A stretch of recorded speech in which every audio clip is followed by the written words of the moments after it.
One night, Henry and Gordon were alone with James. Although the Fat Controller was beginning to think well of him, whenever a chance came, the other engines would talk of nothing but bootlaces.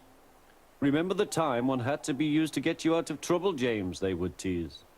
James tried to get his own back, talking about engines who got shut up in tunnels and stuck on hills. But they wouldn't listen. "You talk too much, little James," said Gordon. "A fine, strong engine like me has something to talk about.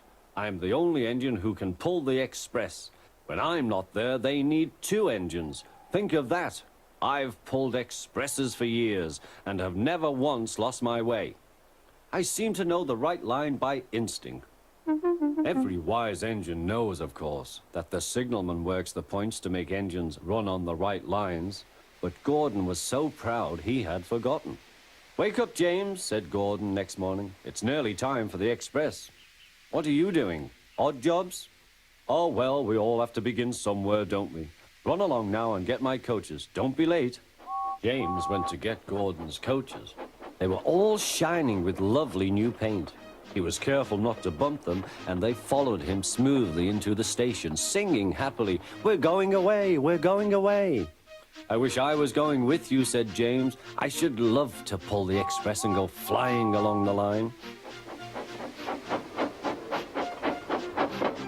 Gordon, with much noise and blowing of steam, got ready to back onto the train.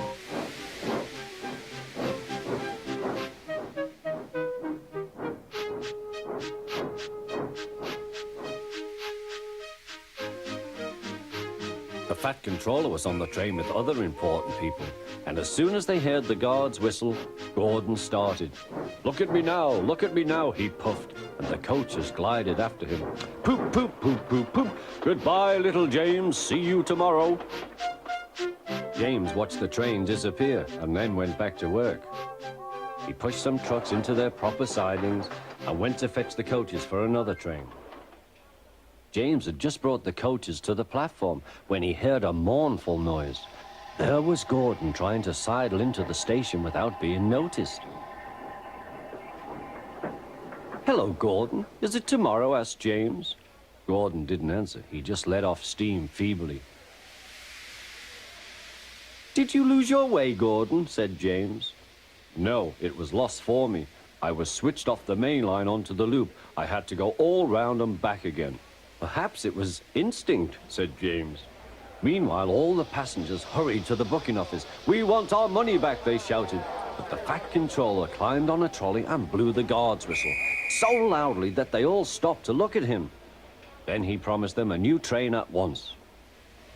"Gordon can't do it," he said. "Will you pull it for us, James?" "Yes, sir, I'll try." So James was coupled on and everyone got in. "Do your best, James," said the Fat Controller. Come along, puffed James.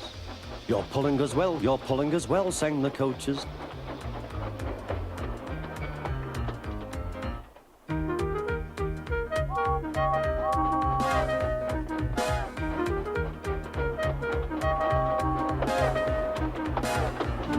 Bridges and stations flashed by, the passengers cheered, and they soon reached the station.